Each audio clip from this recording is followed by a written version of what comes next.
Hey, Steph, can you do me a favor? Could you go on Facebook and make sure my sound is coming in?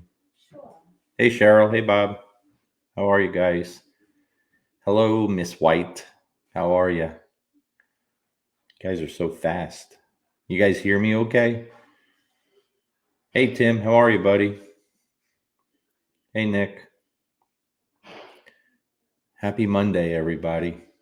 I have no idea why I felt like doing this. Hey, Norman. Oh, okay. Thanks. Thank you, Norman. Thank you, guys. Hey, Jay. How are you, pal? Monday. This is Monday, right? It feels like a Friday to me. And so, happy Monday. It's almost Friday, people. What's up, Ara?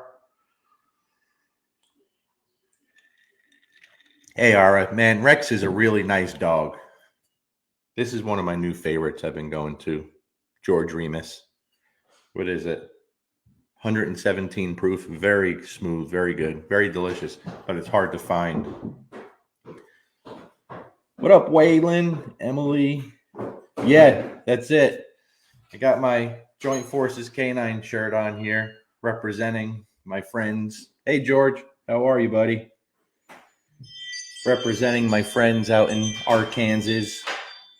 Good folks out there. That's like I feel like very at home when I'm there. Just Rob does an amazing job, and I really like his staff. I like all the young trainers out there. I mean, they're really good people. I like them a lot. Hey, Pete. Ooh, we'll give people a second to jump on. Yeah, I got so much. I wasn't even going to do this because I don't know. I don't know. But we have a lot of backdoor conversations going on. So let's just talk about this stuff.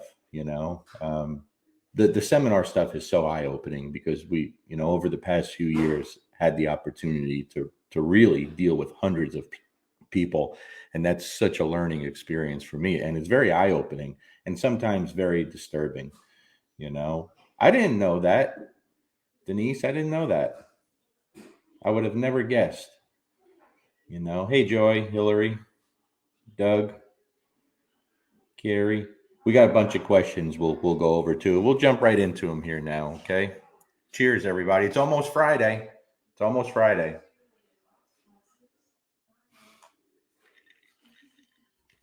All right.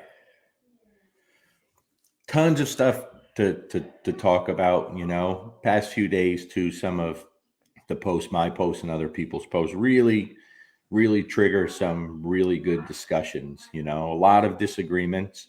Um, One of them was the thing with the police dogs and sport dogs not outing the other day. That elicited some very good conversations. A lot of disagreements there, but the people from all the seminars over the past few years, they understand where I was coming from with that because we've seen some really ugly things. Oh, that's okay, Alicia, Robin. All right, so let's jump right into it, right? My mind's always turning with this stuff, and George, I hope I'd love to have you on here one day, George, because I cherish your experience, and anyone who's been doing it as long as you, I enjoy your input, and I always love learning from people that have been around longer than me, and I think it'd be a good conversation. So hopefully we can get you on here, George, because you've seen more changes than I have. Um, Geez, where do I start? I'm working with 4 dogs now this week that I took on for private lessons, and I wasn't supposed to take any. Hey, same here, Justin. Appreciate you, buddy. I wasn't supposed to take any dogs. I'm pretty slammed between the traveling and the seminars, and I have my private group classes that I'm doing that I'm really enjoying those big time. I really am enjoying those people very much. And of course, I had my own dog to train. So I wasn't going to take any dogs, but I decided to take on 4 different private lesson cases this week, all human bite cases, right? Every single one of them.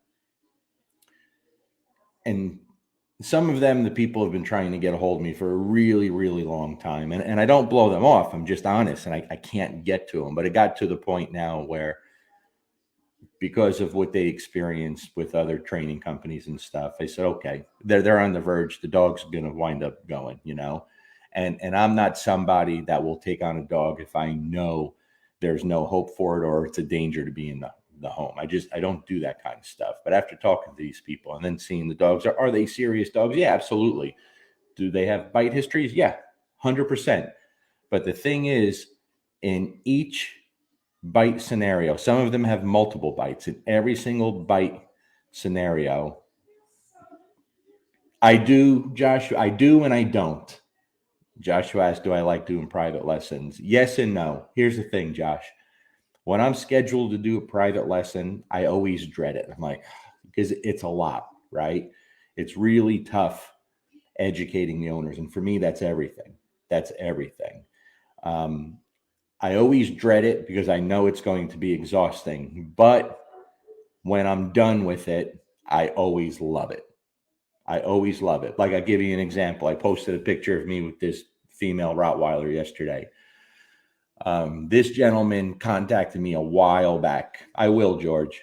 Contacted me a while back about taking his dog, and he was just at his wit's end. He said, look, I'm committed to this dog. I do everything I can, but I just can't handle her anymore. She wants to go after every dog, this and that. And, I just didn't have time to get to him. But a while back, I told him, listen, I'm supposed to see someone down in Nashville. And when I come down there, I'm going to stop by and see what you have going on at your house. Well, I never made it down there. Okay. So I guess he had found some trainers in the meantime. And then another trainer friend of mine that I know called me and asked if I would take this dog on. And when she told me about the dog, I said, I know the guy. I've talked to him, and I haven't been able to get to him, and I lost his number. I can't call him back. So anyway, I contacted him and we talked, and I said, let's just do this. I'm just going to take you on as private lessons. We'll get this dog fixed. Okay. He went to 2 different board and trains.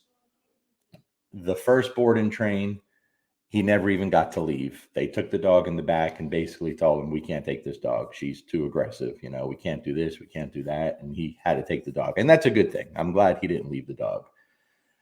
The second one, you get the same story. 40 years of experience. We work with aggression. We do all this. We do all that. He leaves the dog there. Within a couple of hours, he gets the call, come get the dog. We can't deal with her. We can't get the leash on her. We can't get a collar on her. Same story, right? Dog's too dangerous. I said, let's do this. I talked to him over the phone, and I said, listen, I can't promise you anything, but from what you're telling me, I'm just not too concerned. And I said, let's just get started. And this is what we'll do. I said, we'll start the private lessons. You come up for the first lesson. We're going to spend a couple hours together, and we'll see how it goes. If it's something you think that you're into, then we'll start the full program. And I said, if it's something you think's not going to help, then you just say goodbye. I'm not going to charge you for that lesson, and just wish you luck, and that's it. But I'll leave it up to you. And I'm so glad he came up here, because super, super great dude, really great guy, from Jersey originally. So that's why he's awesome, right? And honestly, there's nothing wrong with this dog. Like, they're like, when I brought him in the yard, okay, and I told him to drop the leash, and I just watched the dog do her thing, right? And I tried to interact with her very little, like threw a ball with her. I had him play something I wanted to see. When I tried to play with her a little bit, I was very careful about not putting any unnecessary pressure on her. Right away showed this dog does want to play. She has it in her, but she's super, super insecure, right? And so when I was playing with her, I was very careful how I was presenting myself to her without putting too much pressure over her or anything. But the second I would try to maneuver and take the tug from one side to the other, she would just let go. She was too scared. I said, okay. So I backed off of that. I said, so here you're seeing this dog. She's, and she got a little mouthy with me a few times and made like she was going to bite me, but it was just bullshit. Right. And that's what these people are going on. Like, this dog's aggressive. She tried to bite me. No, she didn't. No, she didn't. For one, she was took away from her mother too early. So she loses all those inhibitions. She was never taught that you can't bite someone, right? And then you add those insecurities on that. How's she going to keep people away she's scared of? She's going to bite, plain and simple. So we went out, we put the dog on the leash. We started doing a lot of leash work and went from ground zero with the foundation. And I wanted to see this guy's communication system with the dog. All right. Just like we see everywhere else, it was non-existent and extremely confusing. Great guy, big heart, busting his butt to do the right thing. But there was so much confusion in there and not much clarity for the dog. And that's a wonderful thing, because when you're doing so many things wrong, it's really easy to clean up. All right. To make a long story short, then I had him put the dog on the leash, and I brought Luca and Buddy out to the yard and see how she responded. And she didn't respond well. Right. But nowhere near as bad as I thought it would be from what I was being told about her. She didn't respond well. We dealt with that. And within a couple of minutes, she was acting very different. No, there's no e-collars involved. No, there's no hanging the dog involved. People at seminars see what we do, right? Very, very quickly, that dog had a different demeanor around my dogs. So then we actually started the lesson. So maybe after 45 minutes to an hour of really feeling where the dog is at, now we start training. And basics. I want to see how he's handling her. I want to see what she knows. I want to see how he communicates to her. I want to see how he marks things, how he rewards, what he does when he tells her no, all the things I need to know about their communication system, right? And it was completely confusing to the dog. So we started working on that. Then he can't walk the dog. So we started working on that. We fixed that very quickly. The dog was doing very nicely walking with him. Then we started adding some things. Then what we did towards the end, we had a good time with the dog, because by the time the first lesson was over, her demeanor changed completely. It's like you saw the stress leave her. She was happy. You know, now she's playing, she's off leash, she's outside the front of my house, and she's running around and having the time of her life. Like, really just a beautiful thing. Okay. Now, right before they left, I'm watching a couple of dogs here from a friend of ours, the two Bouviers. I let them in the yard because I know they're going to have a bad reaction when they see this Rottweiler. And of course, they blew up and they went crazy. And you know what she did? That's where you would expect her to go nuts, right? She had her ball in her mouth and she looked at them and she didn't care. She was ready to keep playing. So do we fix that in one lesson? No, absolutely not. I make sure people know, but you see what the dog's capable of. So imagine after a month of doing this now, where we can get with that dog. But I want to stress this very quickly, guys. Over the past few years, I've worked with hundreds of people from all over the world with seminars, right? That's eye-opening to me. The lack of the fundamentals, the basics, the foundation, that communication system, it's not there for 90-something% of people. It's just not there. People are not providing the dog with the information that they think they are. And it creates so much confusion for the animal, right? So I have an issue doing these seminars and I don't like it. And I don't ask anyone to bring me on for a seminar. I avoid it like the plague, right? Because to me, I see, like, why would I need to come in when I know we're going to be focusing on something so simple most of the time? Not all the time, most of the time, right? Why? But it's the same thing all the time. The human being has a really hard time delivering the information the way the dog understands it, and where the dog gets better at it over time, right? Really struggles with that. The basics. No one has the basics. So 9.9 out of 10 trainers, when they come out with their dog and I say, what does your dog know well? And they tell me, I say, okay, stand there. Don't move. I don't want you moving your body. I don't want you doing anything. I don't want you to give any help. Tell the dog to do the things it does well. Very few people pass that. And it's eye-opening for them, you know. Then I'll ask them, okay, what's your reward marker? Well, it's yes. Okay, say yes. They say yes, and the dog doesn't even look at them. So that's not a reward marker. But then you see they use it all the time for everything, and they don't reward the dog. It's just another word.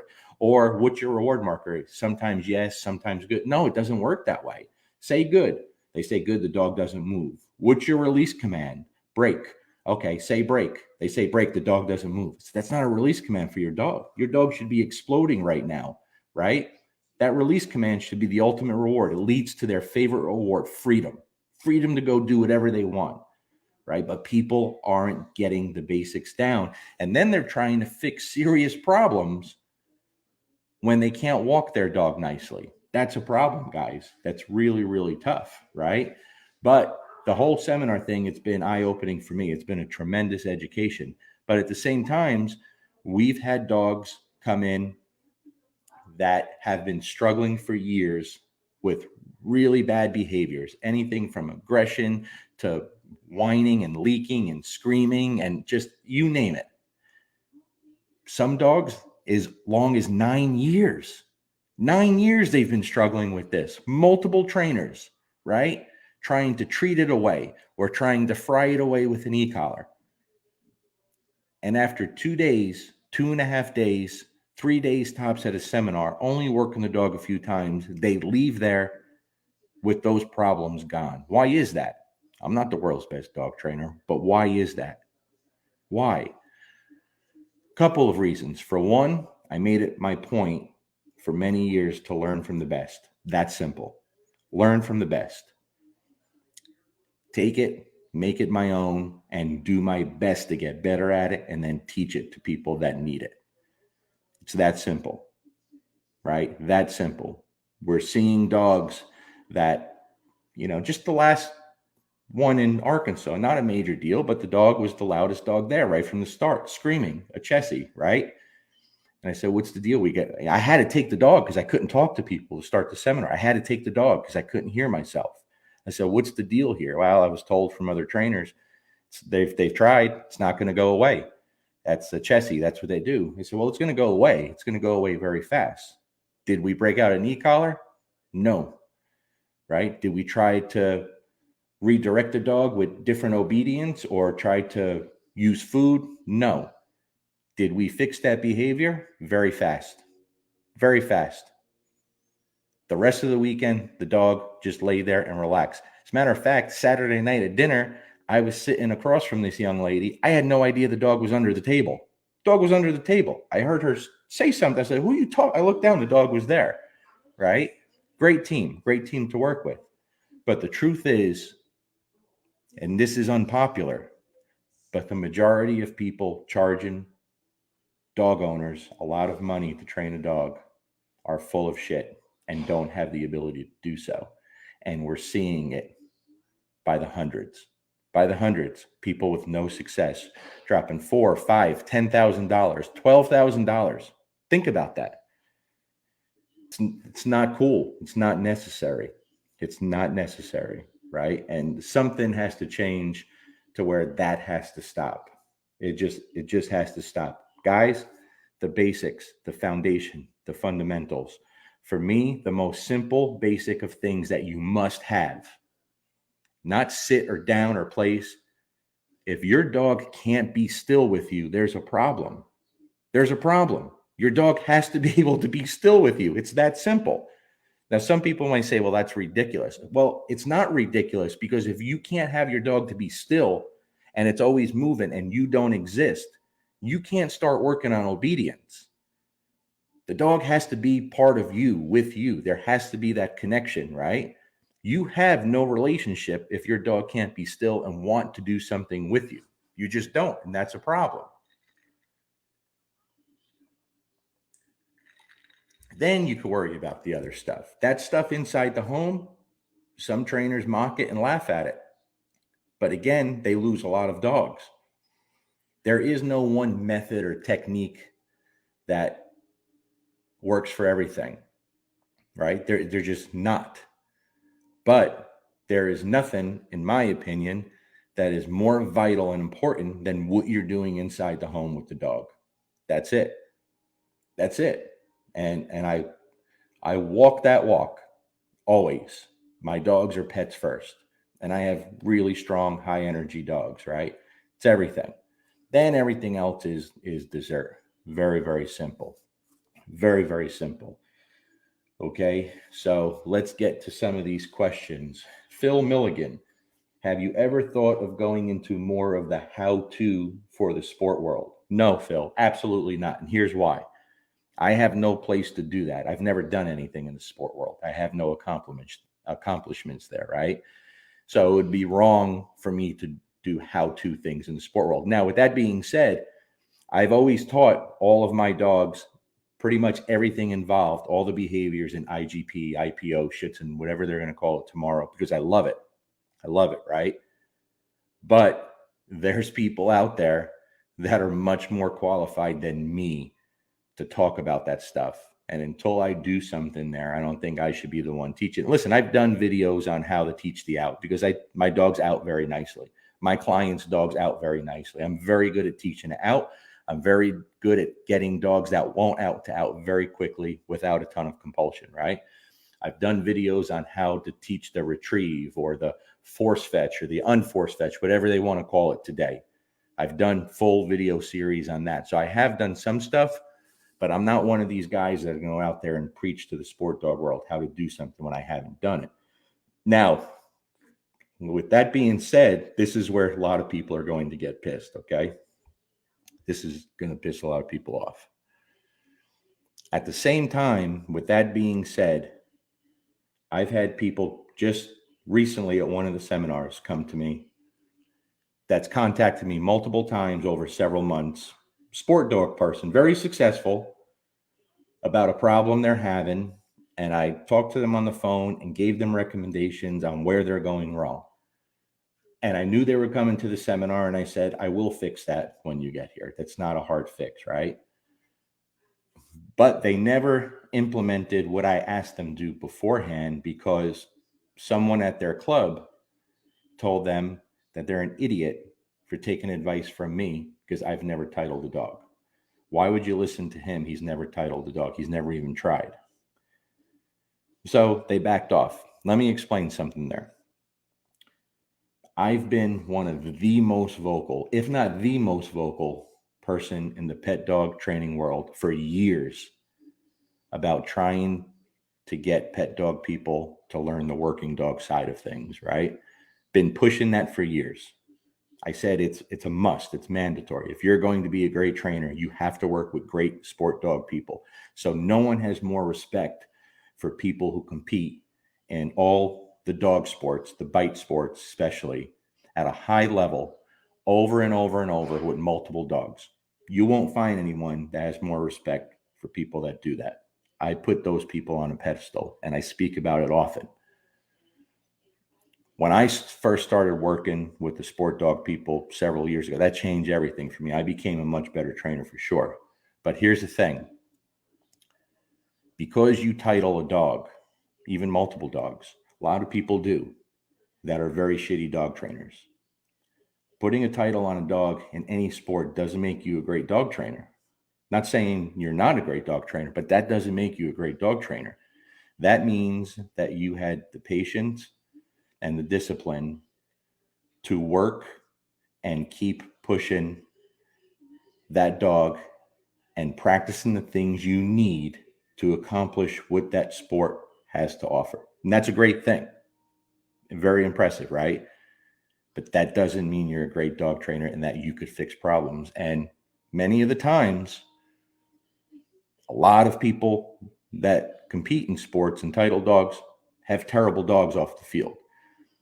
And 9 out of 10 times, the way the problems are dealt with, the not outing, the aggression, any of these things they see, right away we turn to the giant Tritronics, old school e-collar, and we start blasting. And that's the truth. That is the truth. And so if you think that there are no good dog trainers out there that haven't titled dogs, you're out of your mind. And if you think you're a great dog trainer just because you compete in dog sports, you're also just as crazy, right? Now, top dog trainers on the planet, in my opinion, compete in dog sports, especially IGP. That's my opinion. And I've always talked about that. And so, Phil, as far as teaching how-tos, I work with a lot of people that I pay them to help me learn more about the sport, right? I talk about it all the time. I always give credit to the people who've helped me, always. So I'm a student, and I always push those names, right? I push them hard. People who come to my seminars, what do? Who do I push you to go to and learn from? Not me. I tell people, if you don't spend $10 a month and subscribe to Dave Croyer's channel, you don't want to be a better dog trainer, right? If you don't own the possession games and chase and catch from Ivan Balabanov, you don't want to be a better dog trainer, right? I tell them I also pay $60 a month for Tobias Olenek, my friend out in Germany, who also has a phenomenal subscription, right? I pay for these things. I paid $10,000 to take Ivan's course, which is brilliant. I've given Bart all the credit in the world for making me a better dog trainer. That has been my biggest influence, period. Right? 100%. Okay. I've paid recently for Canino. I'm sorry. Canino, I believe. They have great content out there. Nino has great content out there. I pay for this stuff, right? Even though a lot of people send me stuff for free, I insist on paying for it because it's valuable education to me. Now, with that being said, let's flip the script here. On the pet dog side of things, I've heard people say, multiple people, not one person, I've heard many people say, let's use Ivan, for example. They'll say, well, Ivan is great at what he does, IGP, but he couldn't deal with the dogs I deal with on the behavior side. I hear that. I've heard that from many trainers. Let me comment on that. That is pure comedy and couldn't be further from the truth. Pure comedy. And the people I've heard say it, I promise you this, there is no comparison between what you can do on the behavior side of things and what Ivan can do. Promise you. Okay? Just because he doesn't show it and talk about it, I'm going to go even one step further. And a lot of you may not believe me here. In my opinion, as great as Ivan is in the sport dog world, the performance side of things, the IGP, the IPO, the Schutzen, whatever we're going to call it tomorrow, as good as he is there and as legendary as he is there with 2 world champions, in my opinion, he's better on the behavior side of things. Better. Okay? I know that's a bold statement, but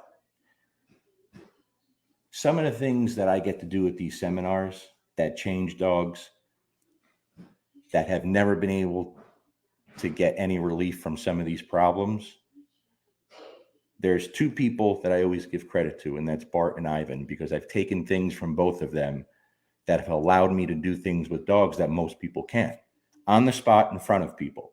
And I could say that because there's hundreds of witnesses to that, hundreds.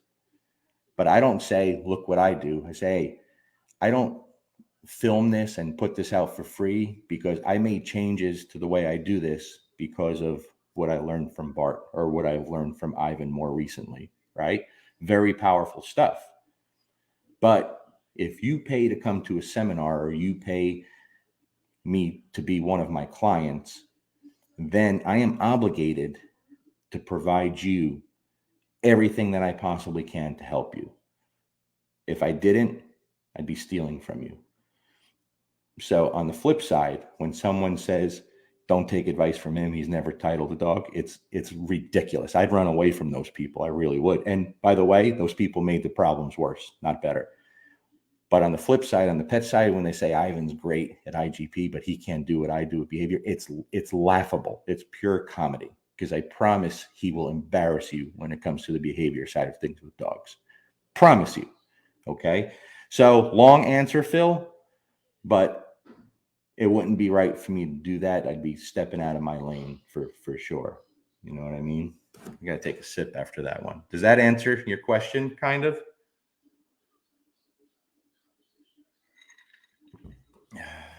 Okay. All right. Let's see. Malia, 19-month-old, very friendly boxer, leash manners. When not distracted, behaves nicely. But when meeting other people or dogs, lunges leash to meet and jumping on other people despite efforts to correct. What's a good intermediate step between backyard and controlled environment to move real-world situations to reduce leash lunging amidst distractions and overexcitement in those situations? Here's the thing, Malia. Your dog doesn't have any manners, okay? Doing something with nothing around is doing nothing. It doesn't mean anything, right? There's no manners there if there's nothing around. It has to be tested in the real world. So my question to you, Malia, is How often are you working on your dog's obedience and manners daily? How often? How well does your dog know all the basics inside and out? When you tell your dog you don't like that, how does the dog respond? Okay. How often have you practiced what you practiced around nothing, around something? See, all that is simple training, Malia. It's basic dog training. It's basic dog training. People expect their dog just to do what they tell them because you're telling them. And 9.999 times out of 10, your dog has no idea what you're telling it to do because you didn't create that language with no distractions. Okay? That's simple. You didn't create any communication there. So your dog has to know the foundation and the basics with nothing around to transfer that to meaning. And your dog doesn't have to meet other people on leash. Shouldn't be. Your dog shouldn't be meeting other dogs on a leash. It shouldn't be, especially if it's not under control, right? But if you say no, what does your dog do? And here's the problem. Just like most dogs don't know yes when people think it's their reward marker, even less dogs know what no means. So if you say no to your dog, like I told my new client yesterday, he was telling the dog to do something. I said, I think you just said that between 15 and 20 times. It means nothing to the dog. So just stop saying it completely. There literally is no meaning what you're saying to the dog, right? Your dog doesn't understand a language. It understands what is connected to a noise, a sound that comes out of your mouth. So you could say no to your dog 1,000 times a day, no matter how you say it, no matter what the tone is. It means absolutely nothing if it doesn't follow, if something doesn't follow with it, right? That's why purely positive training is complete bullshit and doesn't work. And I'm a very light-handed trainer. Anyone who knows me knows I don't use a lot of punishment or aversive. Not that I'm against it, but the better you get at this, the less you have to do it, right? It's that simple.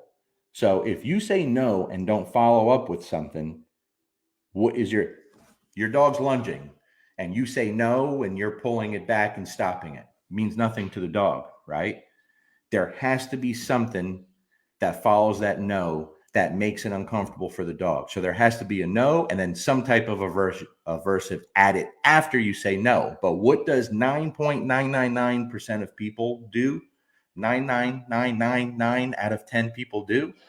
They say no and they're pulling at the same time. No and they're pulling. It means nothing to the dog, right? There has to be no and then followed with a good pop. That means something. You have to stop that behavior. Just like you have to say yes and then feed, yes and then feed, not yes and feed at the same time, yes and feed at the same time. Because yes now is no longer the marker. The dog is always going to pick up the physical cue over the verbal first, period. Right? So what you're asking there is super simple. It's the most basic of basics, but you have to work with your dog. You have to teach your dog. It's that simple. There's no way around that. And some of these answers tonight, they're all going to be the same, guys. You have no foundation and you can't go anywhere. What did I say is the most basic of things? Your dog has to be still with you. So if your dog could be still with you, Malia, out of all situations, that problem's already solved, right? It's that simple. If your dog can be still with you when other dogs and people are approaching, you've already knocked that out of the park. But your dog has to be able to be still with you. And if it moves when it's supposed to be still, then no has to have meaning. And when you put that together, it's an easy fix. Easy, super easy fix, right? Super easy fix.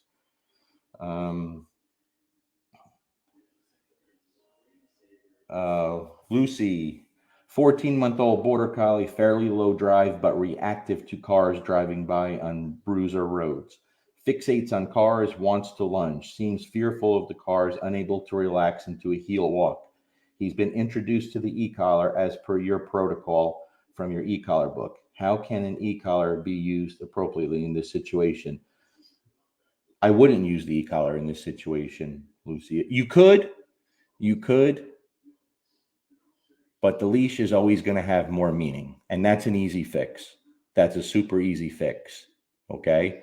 And we've done that for people at literally at seminars. Again, not the best place to train dogs, but we've worked with dogs that were literally going to be put down because the chasing of the cars was so bad, on top of the human aggression and the dog aggression.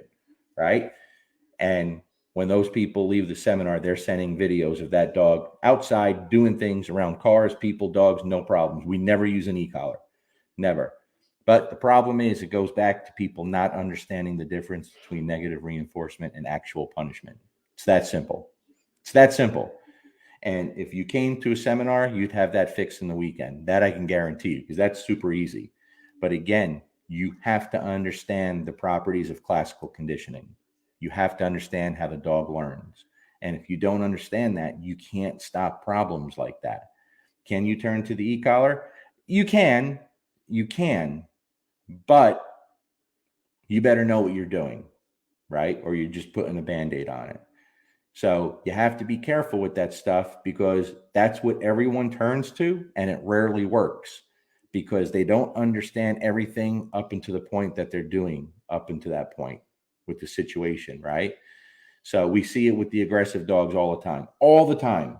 What does everyone do? They crank the e-collar up. It doesn't work, guys. I've never met someone that had success with aggression issues that was fixed with an e-collar. Not once in my life. Not once in my life, right? So I saw someone sent me a video the other day that another trainer made about me. I had my name in the title and everything, and I was like, what the fuck? Like, how is this even possible? So I watched the video, and I kind of know the guy. I mean, not personally, but we've talked. And it wasn't all bad. You know, he said he likes what I do usually, and he respects me, this and that. But then went on to say how I flipped from being a guy big on e-collars, this and that, to now like this almost purely positive guy, you know, and talk about not using punch. That's not true. That couldn't be further from the truth. But what I do have a problem with, but then I saw where this was coming from, because he later said that he liked Gelman and O'Shea. And honestly, guys, if you like the way they train, you know nothing about dog training. And that's just a fact.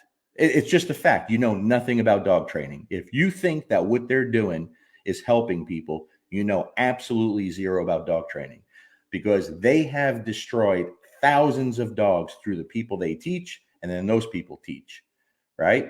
So a few weeks ago, you saw it get ugly because people started posting videos on my page of what these trainers were doing. It's awful.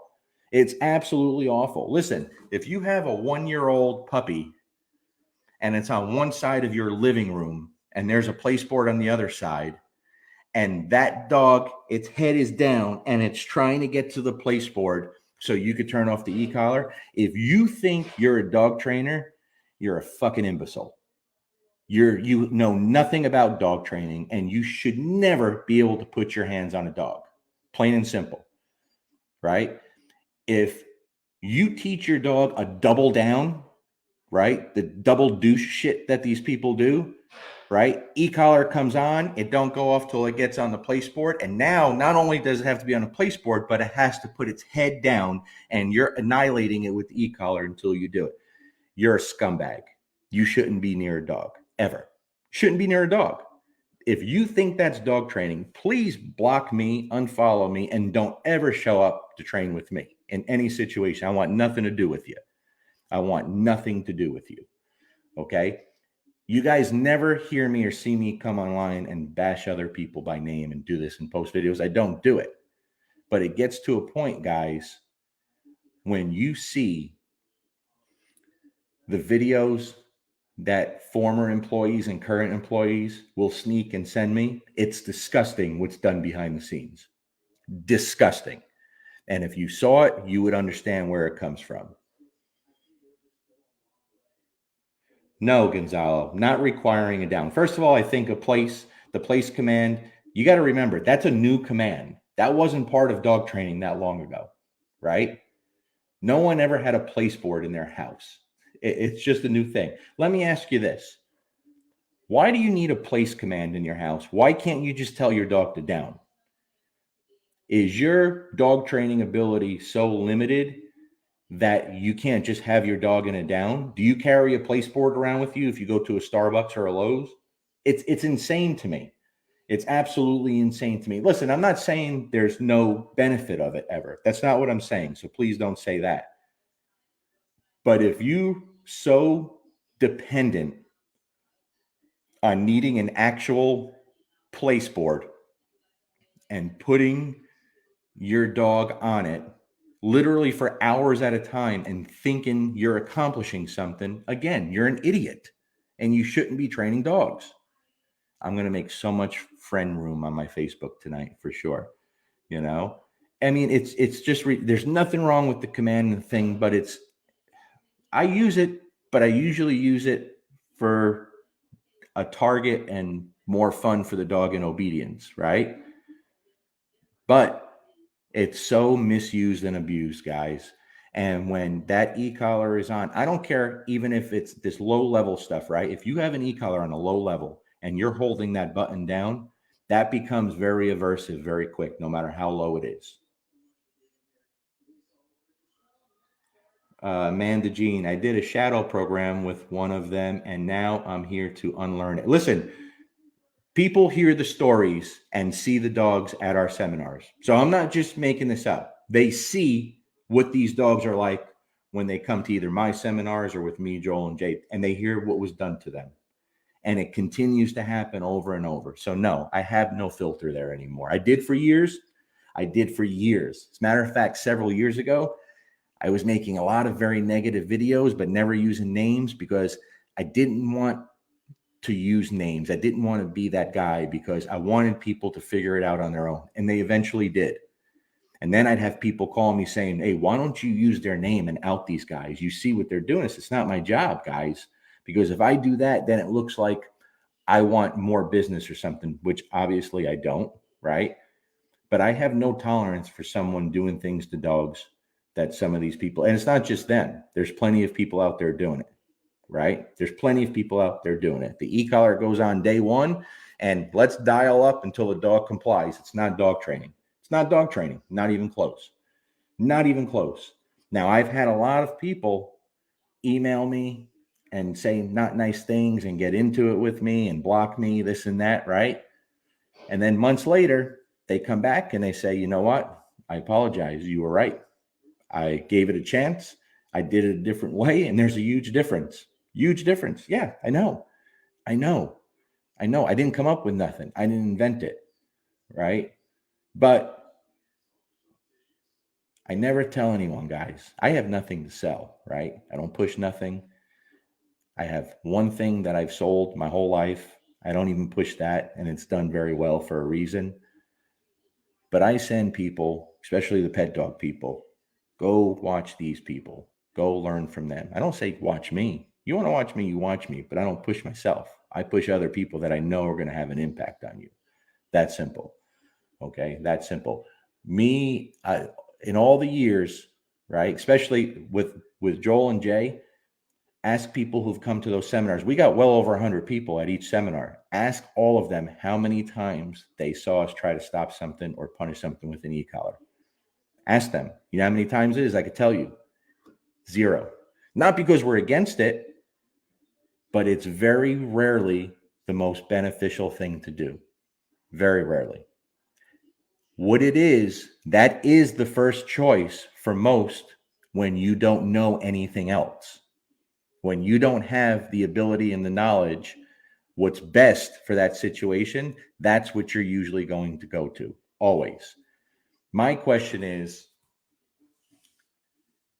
why would you pay someone $3,000, $4,000, $5,000, $6,000 to put an e-collar on your dog, turn it to the highest level, and hold it down until the dog complies? Save your money. You could do that yourself. You could be a scumbag yourself. Don't pay someone to be a scumbag to your animal. Do it yourself. Okay. I'll move on to the next question now. Sorry. Stephen, food work can ruin a dog by overusing it. It's like anything else. Food is wonderful. I teach all behaviors with food, right?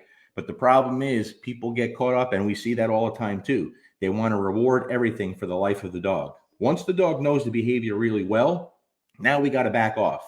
So in the beginning, yes, we're marking and rewarding every time we're trying to teach a new behavior. But eventually, you have to start every other time, every fifth time, every 12th time. You have to start spreading it around, or else that loses interest. It's not powerful anymore, right? When the dog is so predictable that it's going to be coming it gets boring and very predictable. And that ruins everything, okay? Uh, Let me see. Rima. What does Mango's or any of your other personal dogs, for that matter, regular day look like? Literally step by step. I've heard multiple times you're referring to the way one lives with their dog. You would like to break down your dog's life with you as you would to live with a 5-year-old. Wake up, training times. No detail is too small. Reason, I feel general concept of doing things after being asked once gets lost. My husband's okay. Hey, that's a great question, Reed. I did that once a while back. I documented minute by minute, right, when he got up. And I couldn't believe how interesting people found that. For one, it's pretty non existent. So I'll use Mango. And here's why. Luca and Buddy aren't in the house a lot anymore. They're where I keep the dogs. Because when Luca started having really bad seizures, he'll get really sick. And now he doesn't have great control of his bladder because of the meds. His organs are failing. So he's out in the garage a lot. And I say garage, but it's a nice big space and it's heated and cooled and temperature controlled. And I don't want to leave him alone. So Buddy's out there with him and they're inseparable, right? I never want to leave one of the dogs alone. So let's use Mango because she's in here. When Mango wakes up in the morning, she's at the foot of the bed, right? We go right outside and we do our things. A lot of times she sleeps. She'll sleep with whatever toys she wants. She does have a basket of toys. When she comes in here at night, she runs to the basket. She takes what she wants, and she likes to challenge people to play. And yes, I allow that in my house with her, even though I preach against it for most people. But I don't have behavioral problems. Mango's probably the best dog we've ever had. She's amazing, right? And so at night, when she comes in after a long day of being outside, she's got that toy and she just likes to walk around. And Mango's favorite game in the world is to be chased. So if she could be laying down playing with her toy by herself, if she hears one of the kids coming down the stairs, she's grabbing the toy, jumping up, and she's waiting. And she's going to wait to see if it's Renzo or Sophia. And then whoever it is, she challenges them and she starts going around this big coffee table we have. And they have to follow her in circles. Right. Then when they stop, she gets mad and she shakes her toy and then they reverse things. And it's the cutest thing you ever want to see. So the relationship with that dog, with all our dogs and our whole family is very, very strong, very strong. But there isn't a lot of excitement with my dogs. Now, I don't work my own dogs much. I work Dante still because he's young. Right. And I plan on competing with him. But as far as training my own dogs, the only thing that I try to do most days, and I do get out there most days, is I throw a ball for all of them most days. I let them chase a ball and run and have a good time. And the only one I do obedience with or stuff like that is Dante. And again, that's because I plan on competing in IGP with him. And that's a lot of work, a lot of work. I don't train with Mango. I don't work on obedience. I put all the effort in the first few months, especially that first year with most dogs, right? Dante's a pretty nice dog. When I say pretty nice, I mean training wise, what I've done with him. As far as breeding wise, my buddy Terry's bred a beautiful dog, right? Great dog. But if you look at where Dante is right now, hey, Steph, can you make sure I'm not frozen? If you look at where Dante is right now, Luca was way ahead of him in everything at 4 months old. 4 months old. I put a lot of work into Luca, and he's a beast, right? So where he was at just a few months old was like really impressive, right? Dante's impressive too, but I put a lot more work in Luca. I don't have the time to work with my dogs like I do. I spend a lot of time on the phone talking to people, and I don't mean like paid consults, just talking to trainers from all around the world every day. And that I'm going to have to cut down on because I was literally doing the calculation today. I spend between 10 and 20 hours a week just talking to people and answering questions on the phone. And I can't do that anymore. It's not fair to my family and it's not fair to my dogs. Imagine if I put half that time into training Dante. He'd be that much better. So I hate telling people no or to sign up for a phone consultation because I don't do a lot of them anyway. And I'm going to limit those to 2 a day, 2 hours a day tops. But I can't spend that many hours a day talking to people, that many hours a week talking to people, answering questions. I know they appreciate it, and they speak highly of me, and they're definitely grateful. But what they don't understand is if I spend 20 minutes on the phone with you, it's not 20 minutes out of my day. I'm doing that 10 more times in the day with 10 different people. And it's burning me out. It's becoming overwhelming and it's too much time. So my dog's life now is pretty simple. Most of my time goes to other people and clients, but I do throw a ball and play with them every single day. At least I try to every day. Okay. There is a term, Kristen, there is a term being passed, COVID dog, a dog that has been unsocialized, has separation anxiety, and has passed the prime window of socialization. Do these dogs have a chance to overcome fears due to lack of exposure? No, they don't. And here's why. It has nothing to do with COVID. It has to do with bullshit people that make excuses, right? That's all it is. They're using COVID as an excuse. That's bullshit. That's bullshit. Um, it doesn't, I don't socialize my dogs. I don't take my dogs out to meet people and dogs. I never have, right? If I do it once or twice when they're puppies, if I go to a public place, that's about it. But today, now people have an excuse because they're lazy son of a bitches and their dogs suck. Oh, we got them during COVID, so we couldn't do anything. Fuck you. You're full of shit. You're a lazy fucker and you did nothing and you let your dog become an asshole because you were with it 24/7 and you thought it was cute as a puppy. And so you thought you were raising a puppy. You're not. You were raising a dog, but you treated him like he was going to be a puppy his whole life. Has nothing to do with COVID. It's totally made up. It's fake. It's false. Doesn't exist. Doesn't exist. There's no better time to have a dog during COVID. No better time. You have all the time in the world. So don't give me this bullshit that your dog's an asshole because of a virus. Your dog's an asshole because you're lazy and didn't do what needed to be done. That's simple. That's simple. I'm so sick of hearing, oh, I got him during COVID. Now he's a mess. No, your dog's an asshole because you did nothing. You're lazy. Okay? Come on. Stop it. There's no such thing. There's no such thing. No, I know my wife's cringing right now because since I retired, my filter has gotten less and less. I have no tolerance anymore for people, right?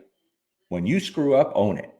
I know when I screw up, I own it. And I screw up all the time with this dog stuff. I'm not perfect, but the COVID thing, if you come to me and tell me your dog has issues because of COVID, just leave. I'm not working with you.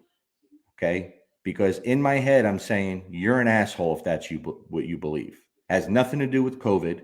It has to do everything with you. Okay. Not everyone does, Carrie. I'll lose a bunch of people today on the friends list, but that's okay. I got new ones I got to take on, you know.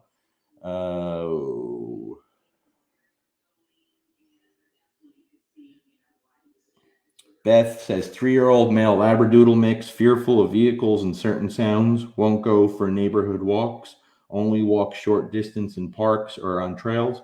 Previous trainer gave up on him. Suggestions? I'd have to know a lot more, Beth. Listen, this is going to be the answer for a lot of things, okay? People have to learn to play with their dogs. It's that simple. It's the most important thing you're going to do. But people don't understand the concept of play. They think it's just to have fun and tire your dog. It has nothing to do with it, right? It has nothing to do with it. And that's why I push people towards the possession games for Ivan because it's that valuable. You understand the meaning behind it, right? And there is an art to it, and it's not that easy. And you constantly have to work at getting better at it. But here's the thing, guys.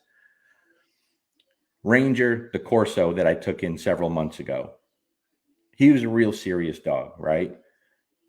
I filmed everything with that dog for a reason, for a purpose. Matter of fact, I took that dog to my home for a reason, for a purpose. My wife wasn't happy that I took that dog in for board and train. He was a lot to deal with, and he was a danger, right?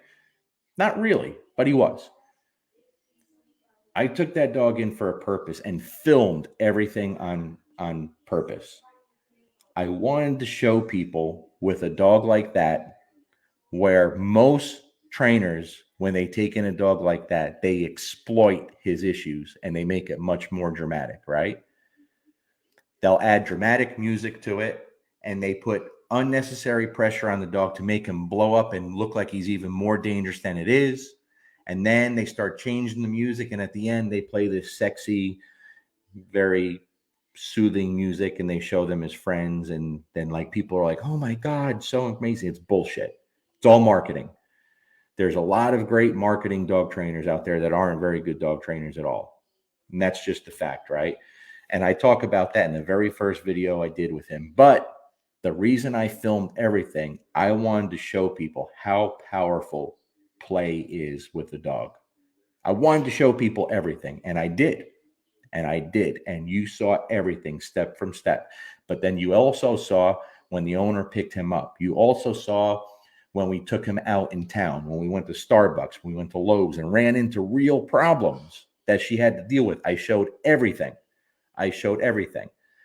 I talked to several trainers and I said, these are the people that are going to speak up and start talking shit before we do anything with this dog. And I told them who it was going to be. And just like that, they started. The one I think of, I love it. I'd like to talk to you about why play is the wrong route to take with this dog and why it's a bad idea. I didn't argue with people. I said, well, I guess we'll just have to wait and see. But when you see the dog at the end, right, there's no before and after bullshit. You guys saw everything. You don't hear from them anymore. Now, it's not only just at the end. It's today, several months later, right? Still working with the owner and the dog. That dog's doing wonderful because of the owner, not because of me. I just laid the foundation and gave her the education. Now she has a regular dog. So people used to ask me, well, how does play transfer to other situations and other people?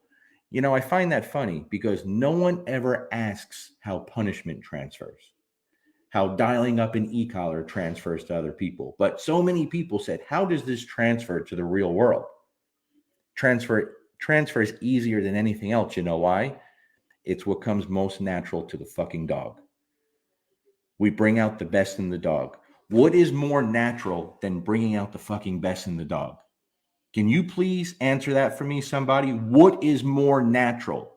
You think putting electric on a dog's neck and jacking it up is natural and that transfers to the real world?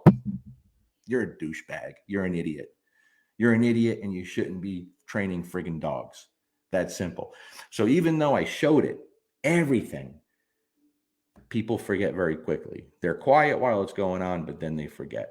You know what I mean? Listen, I don't care how much you talk about training and how good you are at analyzing things. I don't care if you're great at reading dogs. I don't care about any of that stuff. It means nothing if you can't provide something tangible to the owners for long term, not temporary, long term. And that's always my first concern. Real world, realistic expectations, long term, not 3 months, not 6 months, the life of the dog. The life of the dog. How many trainers have shown cases with in-home aggression, dogs killing each other, right? Straight up serious shit. How many trainers have showed those dogs years later? Years, not weeks, not months, years later. I have multiple times, not because I go out of my way to, but the owners send me, hey, look at these guys. 6 years later, 7 years later, right? That's not because of me. That's because of the owners. I just gave them the information. 10% me, 90% them.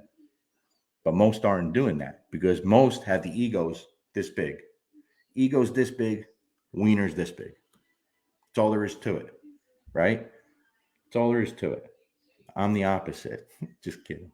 I shouldn't have said that. Get in trouble. All right, let's go. I got to take a sip after that. I won't keep you guys too long. We're at an hour already. And I just want to say at the 1 hour mark, for the haters that will tune into this on the recording side because you don't want to see me see you on here live. I just want you to know I appreciate you. I hear you, I see you, and I love you. Thank you for being a fan and watching all my stuff, even though you hate me. I love you. I see you. I'm watching you. All right, let's carry on. Oh, Greg, that's a really long question. I can't read that on air, Greg. It's way too long. All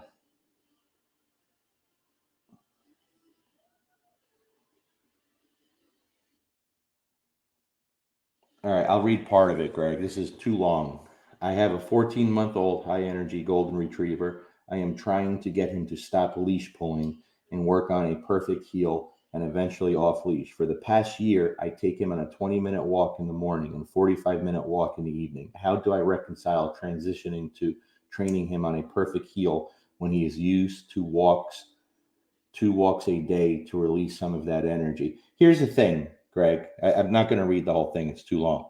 You're wasting your time walking him. If the walks are that unproductive and he's just pulling you, you're just training him to pull. You're rewarding him for pulling. And you're not releasing any energy there. This is no bullshit, okay? Again, we can go back to the seminars. There's very few dogs that we don't get to walk perfectly within 10 minutes.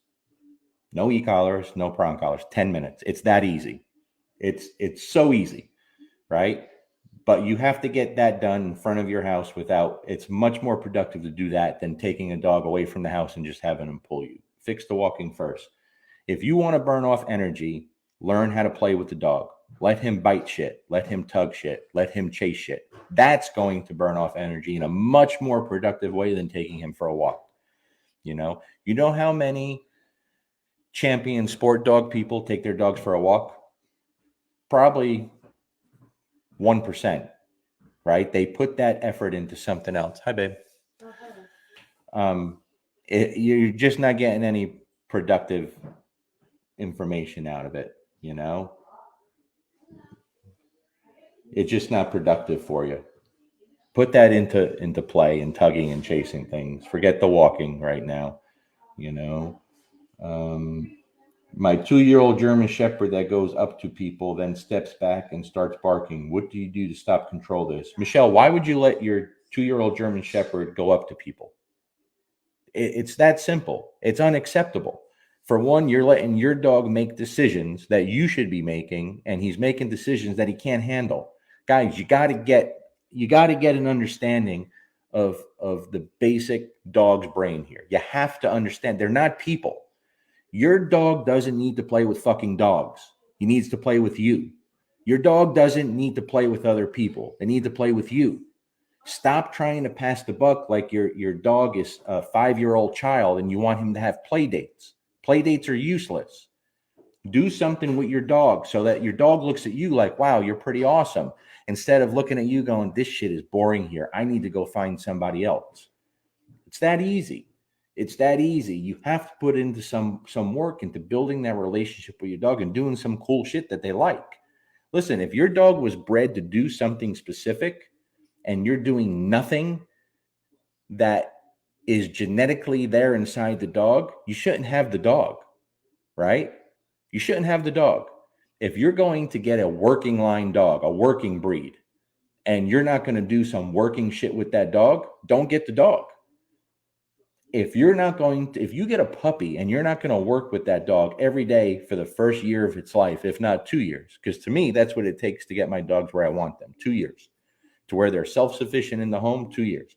If you're not going to do that, get a cat. Don't get a dog. The shit's not easy. It's not easy. It requires work, and it requires you to learn some shit. This is what I don't understand. I was having this conversation with my wife. Maybe I'm different. I don't know. Anything I've ever done in my life, anything that I wanted to do, I would research ad nauseum. And then I would try to learn from the best. That simple. that obsessed with it. I want to learn to do the right thing. Why do people get dogs and sit on their fucking ass and do nothing and think that the dog's going to just go along and understand their human language? I don't understand that. It's so unfair to the dog. To me, that's animal abuse. Getting a dog and not putting in any effort to teach that dog, to give that dog what it needs to thrive, not just survive. What's the sense if your dog has to live its life on a leash where you can't let your dog loose just to be a dog and run, right? Makes no sense to me. What's the sense of having a dog that if the front door gets open, the dog takes off? You know what that dog's telling you? Free at last. Hot damn, I'm free at last. I'm out of here because this place sucks. These people are fucking lazy and they give me nothing. They do nothing. They're watching The Bachelor, they're eating bonbons, and they don't do shit with me. I'm going to run across the neighborhood and find some cool shit to do. That's it. Hi, babe. That's it. That's it. No book recommendations, Melody. You can't learn how to train a dog from a book. You have to put your hands on a dog and learn. Books don't cut it. You could read every dog training book on the planet and consume all the information and learn it inside and out. The second you put your hands on a dog, it's meaningless. The dog don't give a shit what you just read, right? It just doesn't care. You know, it just doesn't care. And I know I'm being like extremely aggressive tonight, but guys, you have to understand. I talk to people struggling all day that have been to trainer after trainer after trainer and have spent tons and tons of money with no help whatsoever. And there's no reason for it. There's no reason for it. It's so unacceptable. When the hell is it going to end? Right? When is it going to end? Listen, people that come to the seminars, I go back to that. When someone comes out with a problem and they want to fix the problem, I don't say just do this, right? Oh, this is what, no, I don't. I ask a lot of questions. We have a very deep conversation, very deep conversation. Sometimes people wind up crying because you're touching on very personal things. That matters, right? Anyone who's just in Arkansas, you saw me talk to someone that was struggling at home with their dogs and in-home aggression. How long did I ask her questions? We didn't do nothing with her dog. I talked to her forever, right? Because the more questions I asked, the more important answers we eventually got that don't come out at first. And you have to talk and dig deep. And the deeper you get, the easier it is to help someone when you have all the information. But unless you really have that conversation with people and ask very personal questions and ask all kinds of questions and really get to know them, you can't help them. Realistically, you can't help them if you don't have all the information. But the second you try to assign a method or a technique to something, you're done. That's not dog training, guys. There's so much more to it than that, right? And I don't understand. Get people that come to seminars and they learn nothing. They learn nothing, right? I got a couple calls today from people that asked questions that if they would have paid attention at one of the seminars they came to, they'd have the answer. But they didn't because they were so worried about other things and social media and socializing and having a good time and playing with their dogs. And I see it. I watch it. I'm sitting there and I'm thinking they're going to miss something so valuable right now that will literally change the way they train dogs. No lie. No lie, because it did for me when I learned it. So you know what I did this last seminar? I had to start off like I changed everything around. And I told people, we're starting off a little deeper and we're going to go over something right now that's going to change everything for you. And so if we have to spend all morning to lunch, that's what we're going to do. But it's going to come up over and over through the weekend. And it's going to take you at least that long to have a little understanding of it. And that's exactly what happened. That's exactly what happened, right? Because if you wait, seminars suck for learning because most people don't care. Me, when I would go to a seminar, I didn't open my fucking mouth. I talked to no one. And I watched every single movement that the person I came to learn from did. I listened to every friggin' word that came out of their mouth. I didn't go to the bathroom until there was a break. I didn't talk to people until there was a break. I didn't give a shit, because you never know what that individual is going to do or say that could change everything for you. And that happened for me. The very first one that happened for me, right? The individual giving the seminar said something that no one paid attention to. It changed everything for me. And I told him a while later, and he didn't even know what he was talking about. Didn't even know what I was talking about, right? But it changed everything for me. It made me a better trainer because I listened to every friggin' word. But you fuckers that go to seminars now, seminar after seminar after seminar, it's entertainment for you. You're not learning shit. You're training the same way you did before. Stop wasting your money. Just stop going to seminars, no matter whose it is. You're wasting your money. You're not learning anything. And I know that because you're not changing. You're still struggling with the same things, and you're still creating the same problems. How many enemies am I making tonight, people? I'm breaking records, but I'm over it. I'm over it. The best thing that happened for me, that everyone on social media hates my guts and everyone unfriends me. I'm dead serious, because it's fucking exhausting. I'm so tired right now. I'm so tired. But you guys that go from seminar to seminar, you're learning nothing. I know, because I see how you train. You're learning nothing. I know who you've learned from or went to watch, and I know they don't do that. And I know their capabilities.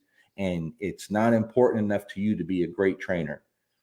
You want to have fun on social media. You want to be cute on social media and screw around on social media. That has nothing to do with dog training, right? And some of the people that you're following and crazy about, some of them I like very much. They're friends, but they're not great dog trainers. They're not great dog trainers. Get obsessed with learning from the best, right? And I don't put myself in that category, but that's what I do. I get obsessed with learning from the best. It's that simple. It's that simple, you know?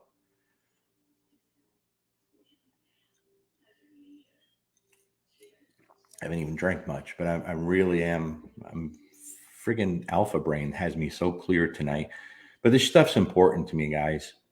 It bothers me when I see a dog struggling and being mistreated, and people think it's dog training.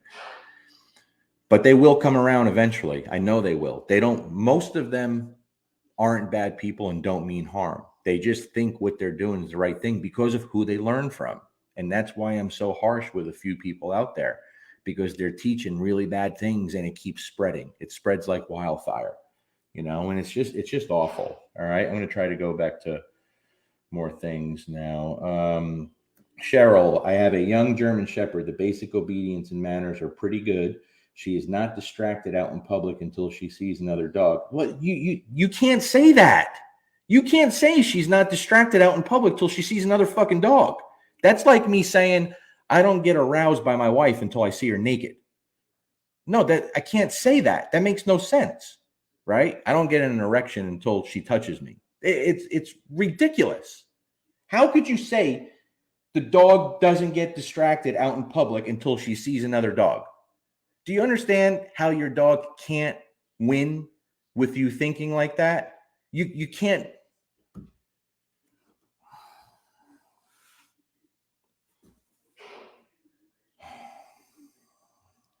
It bothers me. It bothers me because you have a German Shepherd, right? There is no breed that's struggling more. Possibly the greatest, definitely one of the greatest breeds ever created. But I can make a living just on German Shepherds because the breed's a mess. The breed's a mess. For one, because there's so much awful breeding. If you're paying $400 for a German Shepherd, chances are you're getting a really shitty dog, someone who doesn't care about the breed, right?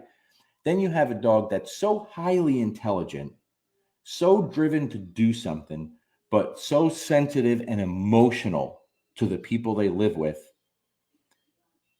And you want to dress them up with cute clothes and treat them like they're a lap dog and do no cool German Shepherd shit, and you think they're not going to struggle. It's a damn shame, the Shepherds. When I get one that's actually a nice dog and doesn't have a problem, I'm shocked. I'm always like in shock. Like, I can't believe this is a really nice German Shepherd, but you don't see it very often. because the breed is struggling that much, like that much. All right, I'm sorry. I'm gonna go further, Cheryl. I apologize for that. Thankfully, she is not aggressive, but very distracted. I'm thinking playing will help fix this. Am I on the right track? Well, listen, that's always a great place to start, Cheryl, right? Always a great place. That's important. That's important. Terry, listen, when you talk to me, right, from day one, when we start talking about breeding, what do I tell you? Terry, don't bother. So far over my head, right? Because I'm so impressed at what you put into your breeding program and how fanatical you are with it. I trust you. So I never had to ask you questions. The first time I put my hands on Patton as a puppy and I started working with him, that's why my wife surprised me with a puppy from you, because I was so impressed with Patton because I hadn't seen a German Shepherd like that in so long. Now with Dante, my God, you can't have a more stable dog. You just can't. But people think they can go to Craigslist, drop $500, and wind up with a German Shepherd like Dante, and it doesn't work that way, right? Or they think they're going to get a German Shepherd and they're not going to work with him like he's. Listen, I was taught a good lesson years ago. Let me go back to this. Years ago in Nashville, take a guy on with a client. He's got a 4-month-old German Shepherd, right? 4-month-old. From day one, this dog was tough. Like he was a son of a bitch to work with. I hated this dog. I hated him. I remember being in the pouring rain and like wrestling with this dog on the ground. He just would not comply to anything. He was dog aggressive. You could tell he was poorly bred. Like his structure was awful. He always had diarrhea and he was awful. And the dog aggression was bad. And we worked with him for a while. And then one day I called him before a group class, and I said, buddy, today we fixed that dog. And he just laughed. He's like, yeah, that would be nice. I said, no, I'm serious. Today we fix it. Today we fix it. And I did. And that's the day I realized sometimes when a dog is such a motherfucker, you just have to be a bigger motherfucker, right? And I was done with this dog. With that being said, I didn't have half the skills and knowledge that I do today, right? So it wouldn't have taken me that long today. It wouldn't even been an issue. But one day we were at a group class, and all my group classes used to be in public places, unfenced. This group class was at a Whole Foods parking lot in Nashville, Cool Springs, very busy area. Most of the dogs are off leash. There's a crowd of people watching us. And after the group class, he came up to me, and the dog was still struggling a little bit, right? But doing good. Jonas, you douche. He comes up to me and goes, hey, Larry, can I show you something? I said, yeah, buddy, sure, show me. He takes out a big rope, tug toy for his dog. And he starts working his dog. And it was beautiful. It was absolutely beautiful. And what I realized at that moment is I was training this dog and dealing with the problems and dealing with him like a regular dog. And all my client did, thank God he learned enough to learn on his own. All he did was start treating him like a German Shepherd. And it was beautiful. From that day, everything changed with that dog. I was not giving that dog the outlet that he needed to be a German Shepherd. Right? Beautiful thing. That taught me a good lesson. That taught when you have a breed that's bred to do something, you better let that dog fucking do something, right? You have a pit bull with the aggression issues. Okay, let's talk about that.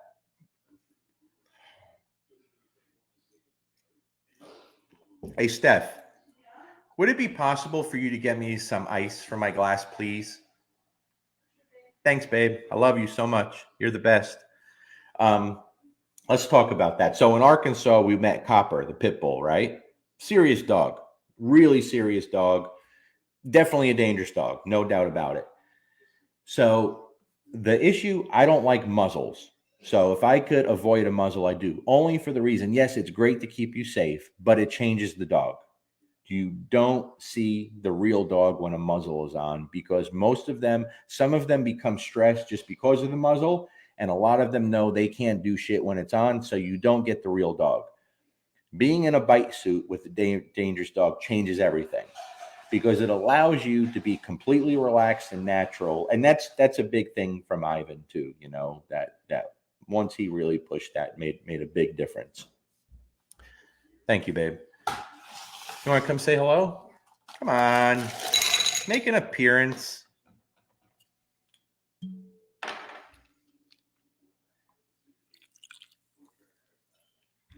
I had a very productive day today. My workout was outstanding too. A lot of dog stuff. Okay. But when you're in a bite suit, you could be yourself. And when the dog uses what usually works to get you away, you don't have to react. And it's very, very effective, right? So you folks that were in Arkansas and we saw Copper, you saw it was just natural. And I said hello to Michaela, who was handling him. And what did he do? Not a little get away from me. Oh, no. He loaded up and head turned and right on the inside of my thigh. Full hard bite. Full hard bite, right? Very serious bite. So now people get to see this dog's for real. He's no bullshit. But at the same time, he gets to bite me and I don't have to react. I'm safe. And that's very powerful, right? So now since then, he's at my buddy Rob's place for training. And I talked to the trainer,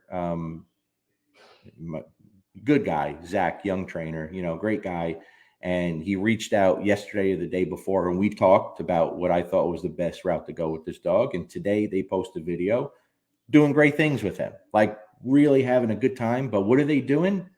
Do they have the e-collar on him and punishing him when he goes to bite someone? No. Are they trying to trick him with food? No. They're playing with him. They're using food. They're playing with him, toys. They're letting him be a dog and do pit bull stuff. And now they're introducing him to another person who's in a bite suit and safe, and he gets to interact with him, doing a beautiful job. Made me so happy to see that. I mean, that's really phenomenal stuff, guys. But here's a couple of things. You have my buddy Rob, who owns the place, and he allows that dog to come there and take it in for training. A lot of people won't. And then you have one of his young trainers, Zach, who's a great guy and steps up to handle these dogs. But yet there's no ego there, and he asks for advice and then does it. That's dog training, where everyone's helping each other, right? That dog stands a chance because of everyone involved. That's a beautiful thing. That's a beautiful thing. So just like with TK, who has a huge following, again, went to Rob's place. What's the biggest thing that turned that dog around? Play. You have a pit bull that likes to bite things, likes to bite people, and is bred to kill dogs. That's what they're bred to do, fight, right? People don't want to admit that's what they're bred to do. Can we allow them to fight dogs? No. But can we allow them to chase things and bite things and tug and yank apart and have a good time with us? Yes. Yes. So now you get to see that dog also playing with multiple people and having a good time. Is he going to be perfect? Can he still make mistakes? Absolutely. But I can guarantee you this. I can guarantee you there'd be a 100% failure rate there if someone put the e-collar on the dog and when they went to bite someone, just blasted him. That would be 100% failure rate. I can guarantee you that. Guaranteed. Because I've seen it 1,000 times, if not more.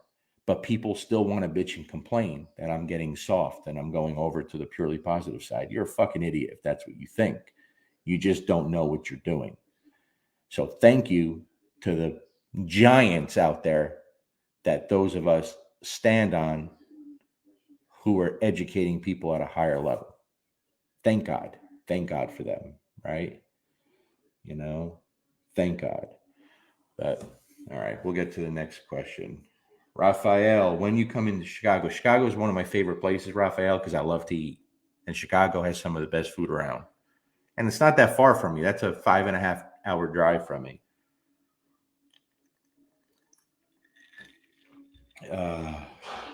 Carla, that's a good question. Your favorite thing you've taught your personal dogs without trying to? Mine is Scoot, and it means she needs to find a new spot to settle without trying to. That's the hard part to answer. Oh, without trying to. Luca's really good at opening doors. I don't know how much I had to do with that. Very good at opening doors. Mango. Okay. All right. So good.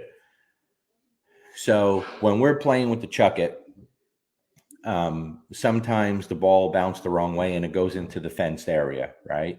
And if I don't keep the gate locked, Mango and Dante also, and Luca, of course, will go open the gate, go in, and get the ball. But then they get stuck in there because it's easy to push the gate open, but they don't know how to open it from the inside of its closed. Luca does. Luca is very good with that. So the other day, actually, Mango went. She opened the gate. She got her ball, and then she came out, and it was she couldn't get out because the gate was closed. And so I was literally encouraging her how to open it, kind of showing her, and she's watching. And she made a couple attempts. And after about 5 minutes, I was able to kind of show her how to open the gate. Now she can go in and out on her own, which is awesome, you know. But I could also put her in the yard with a bone, and when she's done chewing on her bone, she'll open the gate by the pool and come to the back door and knock on the door. She's awesome, man. She really is. Hey, Jocko, I am going to North Carolina at my buddy Will's place. I got to talk to him here real soon and set up a date. Utah, we just set the Utah date. It's like December 8th through the 11th, something like that. It's right after my boy's birthday, which is on the 2nd, but it's like the second week of December. I'll be in Orem, Utah at Andrew Maunder's place. I was there last year. Great group of people, really great group of people. Okay. Um, so that's it. Hey, Carla. Yeah. So that's a great question. I like that. That's good. Um, Samuel, how would you work having people stay with you if they bring their dogs with them? Thanks for all that you do for everyone. Thank you, Samuel. I appreciate it. I'm not sure if I understand the question. I don't have people come stay with me with dogs, Samuel. I have no interest in that. Maybe someday, but that's not my thing. Um, Holly, relationship building versus over dependent, increasing risk for separation anxiety. Oh, that's great. That's a great question, Holly, because it's so common that people do it, right? Couple of things when puppies are young, or you get a new dog that's not a puppy, right? One of the biggest issues people fail with is giving their puppy way too much freedom too early. It's a killer, right? That's honestly by far.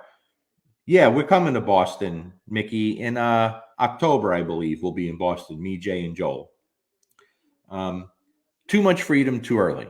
People are leaving puppies out to run around the house and they have other dogs and they're harassing the dogs and then they chew on things, they're not paying attention, or they pee and poop when they find a corner.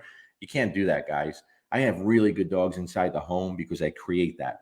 So I want to put my effort into creating the behavior I want instead of fixing the behavior I don't want. Once you have to start doing that, you make life very difficult for yourself, right? Now, over dependency, increasing the risk of separation anxiety. Great point. I work with a lot of people that are in very powerful positions and are fortunate enough to work from home or have their dogs with them 24 hours a day. There's definitely benefits to that, but it's also a killer. You have to create separation from your dog when you're home with them. I just saw someone posted a meme or something today that was fantastic. It was something, and I'm just kind of paraphrasing here, something to the effect of creating a puppy when you're gone um, helps protect the puppy's body, something like that. Creating a puppy when you're home helps protect the brain, something to that effect. And it's so true. There were never truer words spoken in dog training, right? When I have a young dog, I crate that puppy a lot when we're home in different crates, different style crates, in different locations at different times of the day. And I present every picture under the sun that could possibly see. That creates a very strong dog, right? But if you're only creating a dog when you leave or you're with your dog all the time, especially certain breeds, the German Shepherds, oh my God, the separation anxiety we see with them, You know, when I start talking to someone with that, I say, let me guess, you get up to go to the bathroom and the dog comes with you. They're like, yeah, always. I'm like, you can't do that, guys. If you have a dog that's struggling with separation anxiety, you have to start creating separation when you're home. Don't try to combat it when you're gone. It's already too late. That's where the dog's going to struggle. So if you want to fix separation anxiety and the only time you're putting your dog in the crate is when you leave, you're going to have a hard time. You have to start, you could start easy by putting that dog in a down on the other side of the room when you're watching TV. A lot of those dogs will struggle and they'll whine and they'll get up and they want to keep coming to you. You can't allow it. That dog has to be stable enough to be away from you.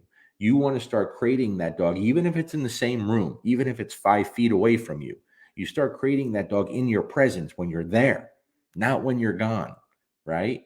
And then when the dog's good with that, you move it back 10 feet and you create the dog 10 feet further away from you. And then in the next room, and then in the next room, when you're with it, right? Maybe 20 seconds at first.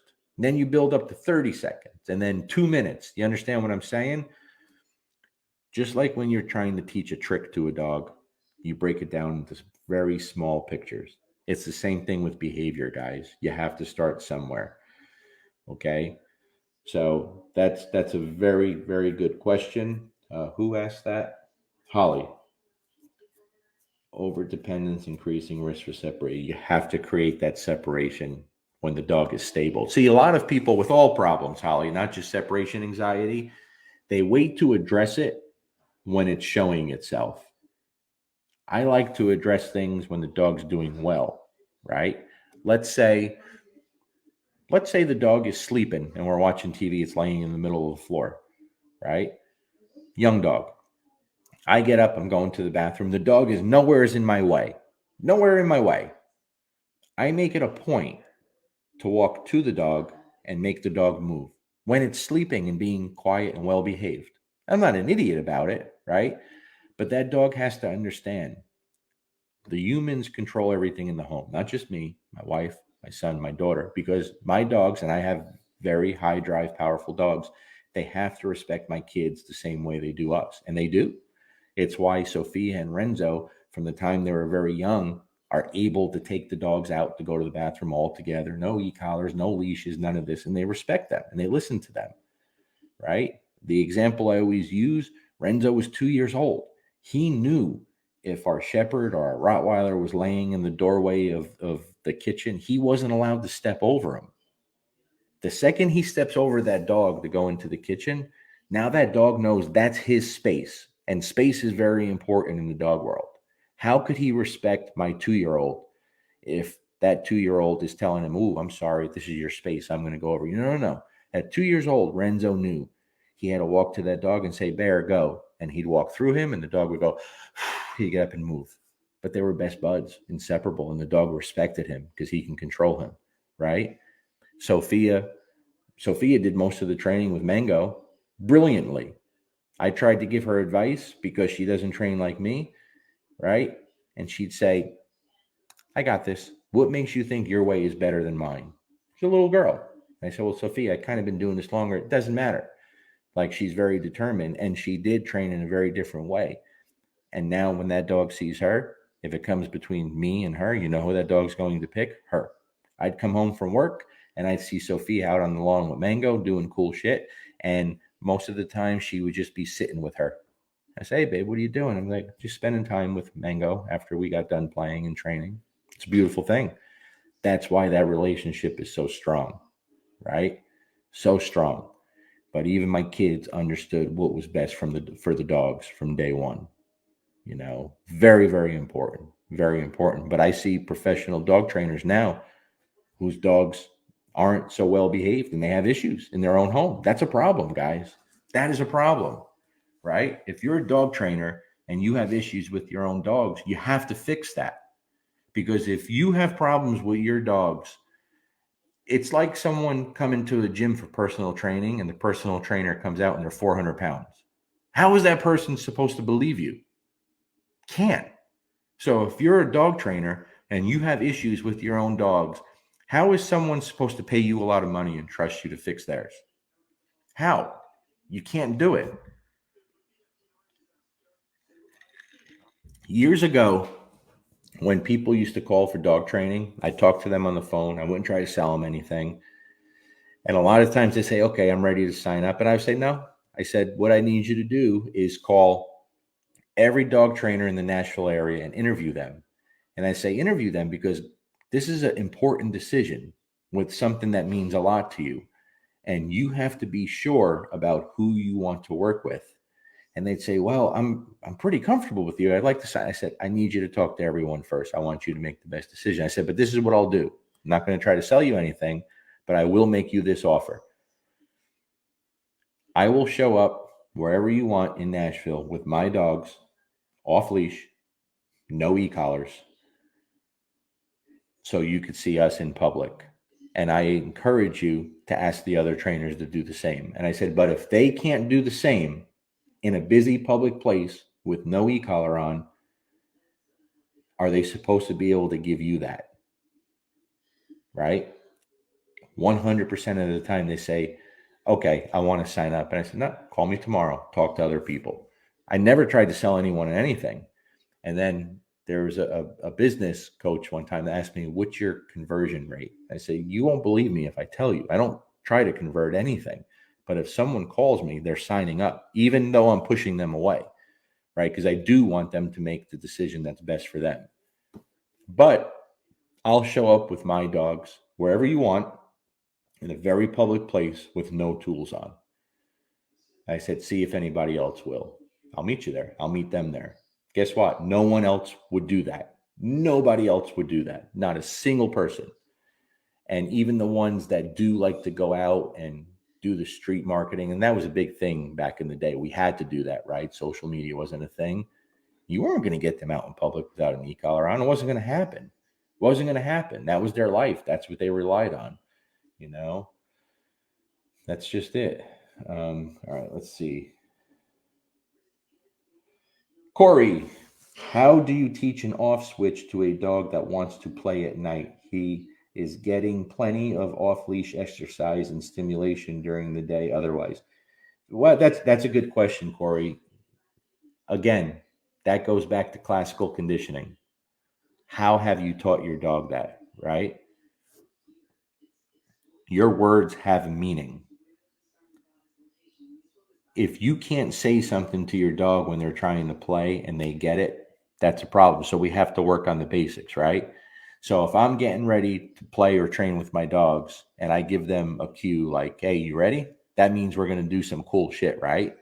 Yes is the reward marker, right? And then we're playing, we're having a good time, we're throwing a ball. If I'm out there throwing a ball for all 4 dogs and then I'm ready to end it and I say all done, the dogs don't try to get me to play anymore. They turn around and they run back to the house. When I say all done, they run back to the house. They know the game's over. They know it's over. It's not even a question, right? So if I say no, they know, okay, I can't do this. He doesn't like this. In other words, if they come up to me trying to get me to play and I say no, they know it's not an option, right? So that language, although very basic and very simple, has a ton of meaning. It has meaning. And so you have to prepare you. So when we talk about play, okay, and this is something I've worked on a lot in the past few years for sure, and I'm still getting better at it. I still have a lot of work to do. Again, people see play as just tiring the dog out or having fun. It's not. Everything created in that game is very important. The yeses, the nos, the boundaries, the penalties, it's all there. Rewards and punishment, positive reinforcement, negative reinforcement. It's all involved in that game, right? And that's why till you have that, play with a leash on the dog. It's there. You have the long line on the dog. The dog, you communicate to the dog. The dog bites your hand because it's trying to get you to release. It's no, pop, right? The dog has to out when you tell it to. It has to bite when you tell it to. It has to leave it alone. It has to end the game when you tell it to. All those things are involved in that. I can't stress it enough. I can't stress it enough, right? Very, very important. Very important. Mm-hmm. I know there's more questions here. Megan, crate anxiety, please. 1-year-old German Shepherd Husky mix will will tear up anything, including the walls behind it. Has to be in an indestructible crate. I'm working on duration place. I wouldn't do that. And crate time with the door open and treating it like place at times. I'm able to say kennel and she'll go in and stay. Mostly I am still working on it until I say yes or free. Unsure if it is really crate anxiety or just straight separation anxiety, though, as she will tear things up if I were to leave her loose. She has gotten tremendously better, and I have lately been able to give her more stimulation and exercise. There's no easy answer for that without seeing everything, Megan. Okay. Again, for me, that duration place stuff, I'm not a fan of it. To me, all that does is build frustration and the dog's waiting. Okay. So, especially in that situation, it's not going to provide you any benefit. That dog has to have an outlet. What are you doing for it to give that dog an outlet? All right. How good is your communication system there? What is that dog doing when it's not in the crate? Okay. If it was me, that dog's going to want to be in the crate. It's going to want to be. It's just going to be second nature. But there's no way to answer. There's no easy answer to that without seeing everything. For one, you have to start crating it when you're home. Okay. Some dogs have an issue with being in a crate when they get here. And then I put them in the 4x4 by 6 foot high pen and they have no issues whatsoever. So you have to determine, is it the crate or is it separation anxiety, right? If it's just being confined to a crate, then you could try putting the dog in a pen. If it's separation anxiety, then you have to work on it when you're there. You have to start creating that separation when you're there. And you have to provide that dog enough, something physical and mental, to really stimulate that dog. You know, start getting into some scent work. Let that dog use its nose. Putting that dog on a duration place, it's not going to do nothing. You know, that time that you force the dog to be on a place, teach that dog to play tug or chase a ball and interact with it that way. It's going to go much further than confining that dog to a place board. That's not ever going to fix the dog struggling to be in a crate. But there is no easy answer for that without seeing the whole picture. The whole picture. You have to look at everything. How long have you had the dog? Right? How long has the dog been doing this? What is the dog like at home? Or is this your dog? All this stuff matters. You know, all of it matters. I think we got all the questions. I'll see if there's any questions on here. Oh my God, we're going on like an hour and 45 minutes here already. I'm so sorry.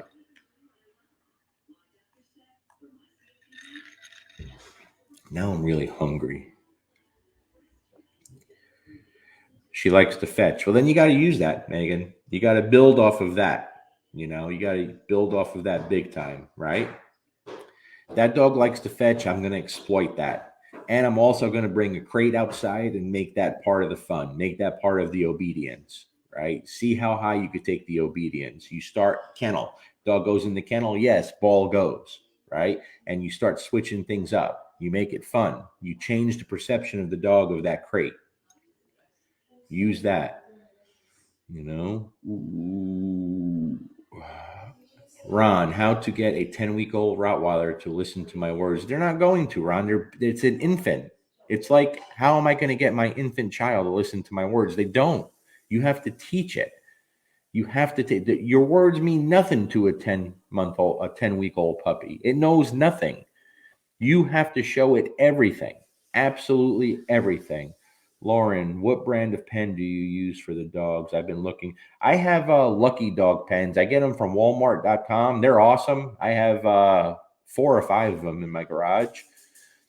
They used to be under $200. Now, like everything else, they're almost double that, but I love them. They're 4x4 by 6 feet high. They have a little tarp over the top if you want to put the roof on. And honestly, I've had dogs pull up in vehicles here and you open the crate and they're laying in 2 inches of drool because they're struggling in the crate. I've never had a dog have an issue going in the pen, you know, and I don't put dogs in crates at my house. They all go in the pens. So they all have plenty of space, but I don't crate any dogs at my house. They're all in regular pens. you know.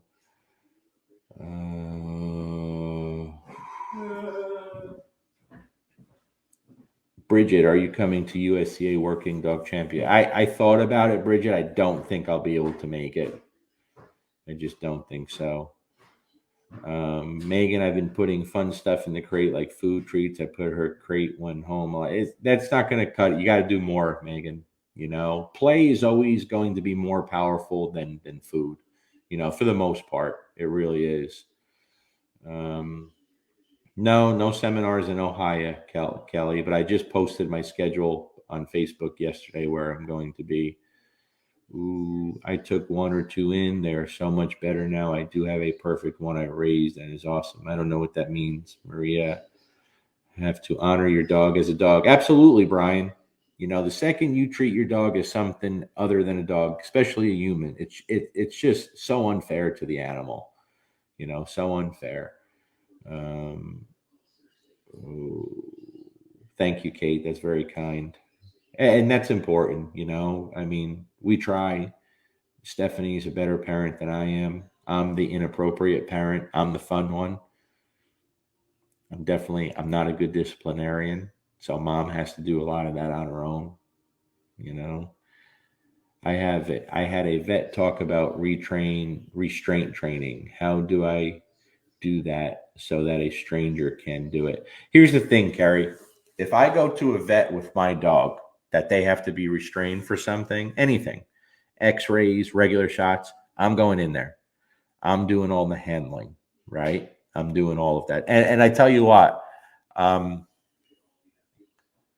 when it comes to, I don't know, I guess they call it husbandry stuff, right? When it comes to handling the dog like that and putting it in different positions and dealing, that's definitely not something I put nearly enough time into getting good at and practicing. I wish I did. I wish I did. That's something I should be working a lot more on. You know, if you look at a lot of the Keeler trainers, like I know there's always mixed emotions when you hear Keeler, you know, but like if you look at some of the people that subscribe to that, they're very good at that stuff. That's a big part of what they do. I wish I put more effort into that because it really is important. If you start with your puppy being able to put it up on a table and manipulate it into all those positions and have your hands all, it does so much for the dog. And I'm so guilty of not putting enough effort into that and learning more about it. You know, it seems like there's always so much to learn. There's so much to do when it comes to this dog stuff.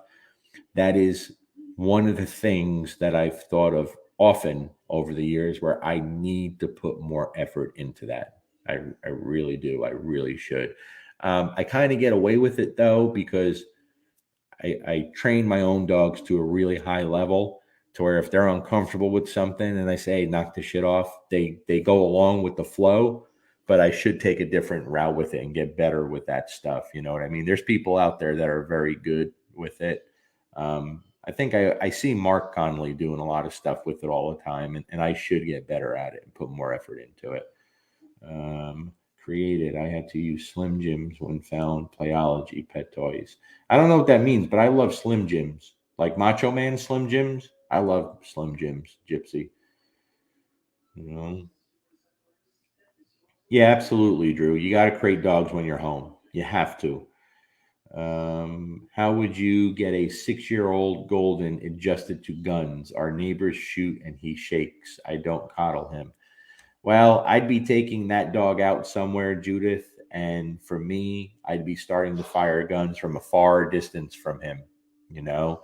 And I'm going to have the person that the dog is most crazy about playing with that. I'll give you an example. Okay. That's easier for me to do. Um,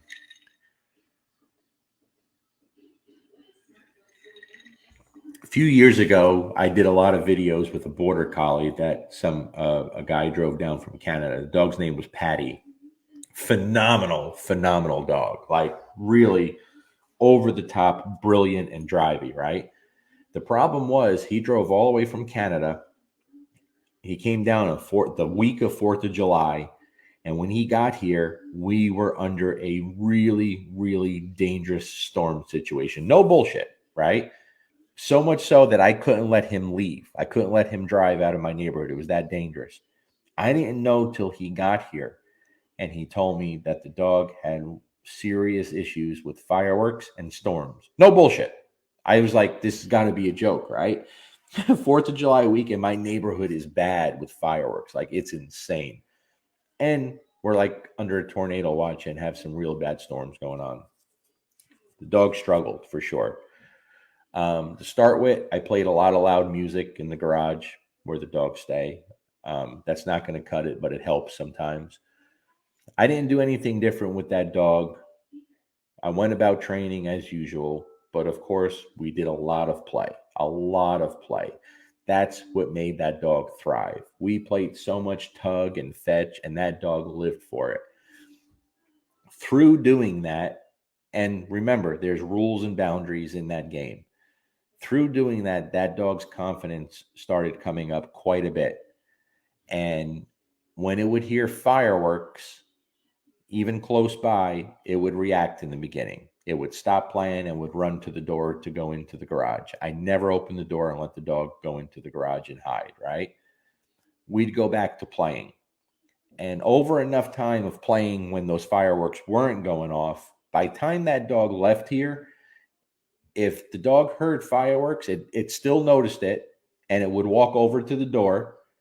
But at that point, it wasn't a big deal. And I say, come on, Patty, nope, let's play. And the dog would be able to go right back into a full game of tug, right?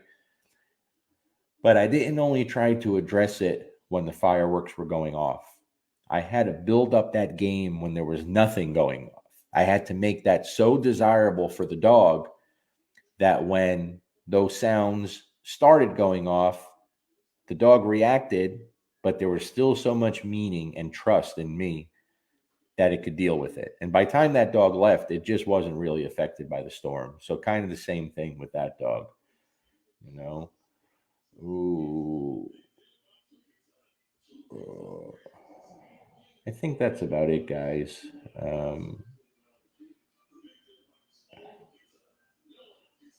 How would you motivate a dog that has no food, toy drive, etc.?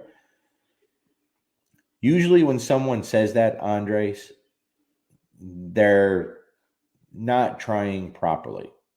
Like, very few dogs aren't motivated by anything. There are, trust me, there are some, right? As puppies, if they don't get the opportunity to play, they go through that whole puppy stage several months and they don't get the opportunity to play for one reason or the other, right? Either bad upbringing or being sick or whatever. It could be tough.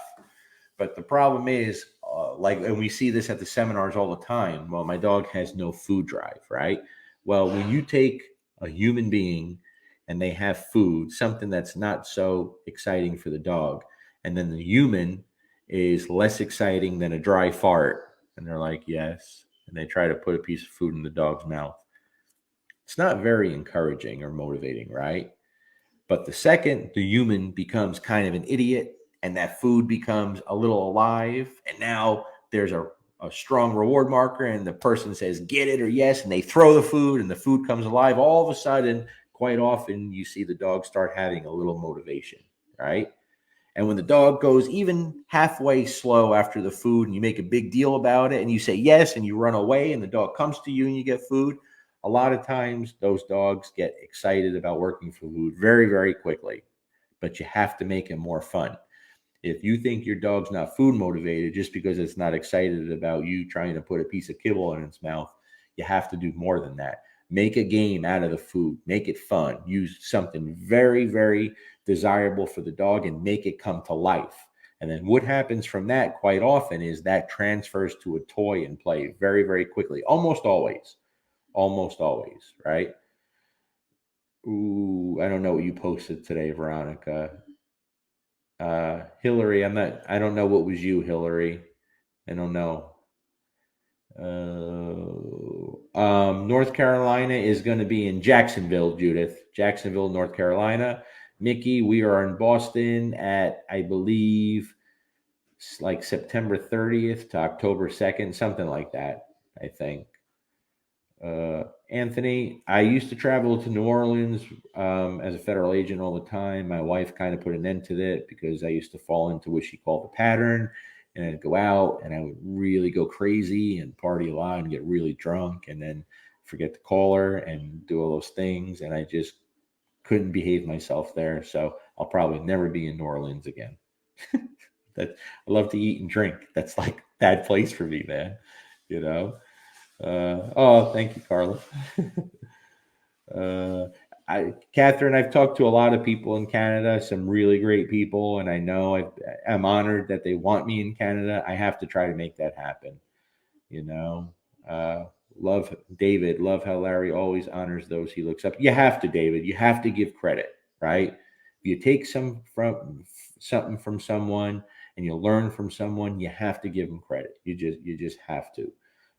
I hear Toronto's a really nice city, Ryan. I like to see it. Hey, Teresa. Oh, all right. I think we're at the 2 hour mark, guys. I'm going to let you all go. This was kind of not planned on a Monday. I just had a lot of energy for. I don't know why, dude. I did a lot today, man. I was up early and I had an excellent. I spent a lot of time in the gym. I played with the damn dog so much. My body's going to be hurting tomorrow. I'm just full of energy today, so let me do it. It's Monday, right? Who cares? Tomorrow I'll probably have no energy again. I appreciate you guys joining on. Here's the thing, guys. Again, we have to work on the basics. The basic communication system between the human and the dog is completely broke down.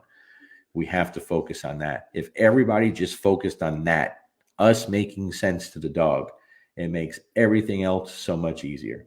So much easier.